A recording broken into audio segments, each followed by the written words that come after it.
মাননীয় মুখ্যমন্ত্রী মমতা বন্দ্যোপাধ্যায় তথা নারী ক্ষমতায়নের পূর্ত প্রতীক অপরাজিতা বিলটি অনুধাবন করেন গত ৩রা সেপ্টেম্বর ২০২৪ সর্বসম্মতিক্রমে পশ্চিমবঙ্গ বিধানসভায় অপরাজিতা মহিলা ও শিশু বিল ২০২৪ পাশ হয়েছে। কিন্তু আমাদের দুর্ভাগ্য, আজ ৩ মাস অতিক্রান্ত হয়ে গেছে। এই বিল পশ্চিমবঙ্গের বিধানসভায় পাশ হয়েছে।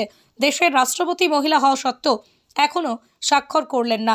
অতি সত্বর যাতে রাষ্ট্রপতির সই হয়, বিলটি কেন্দ্রীয় সরকারে আইনে পরিণত করে, সেই দাবিতেই আরামবাগ সাংগঠনিক জেলা তৃণমূল মহিলা কংগ্রেসের তরফে আজ আরামবাগ শহরে মহা মিছিলের ডাকে প্রায় ১৫,০০০ মহিলা মিছিলে যোগ দেন।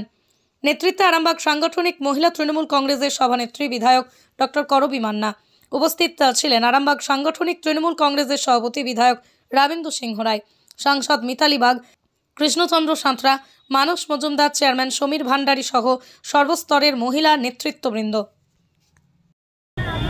রাজ্য তৃণমূল মহিলা কংগ্রেসের সভানেত্রী চন্দ্রিমা ভট্টাচার্যের নির্দেশে আজকে আরামবাগ সাংগঠনিক জেলা তৃণমূল মহিলা কংগ্রেস হাজার হাজার মেয়েদের নিয়ে আজকে আমরা পথে নেমেছি, মহা মিছিল সংগঠিত করেছি। প্রায় 25 থেকে 30,000 মহিলা আজকে আমরা শহরে হাঁটলাম।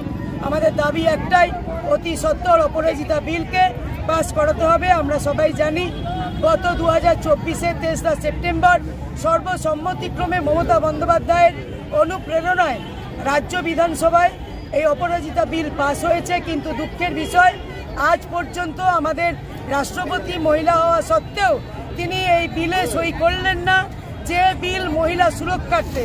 সেই দাবিতে আমরা অতি সত্বর যাতে তিনি স্বাক্ষর করেন, তার দাবিতে আমরা পথে নেমেছি এবং কেন্দ্রীয় সরকার যাতে অতি সত্বর এই বিলকে আইনে পরিণত করে, সেই দাবিতে আমরা আজকে পথে নেমেছি।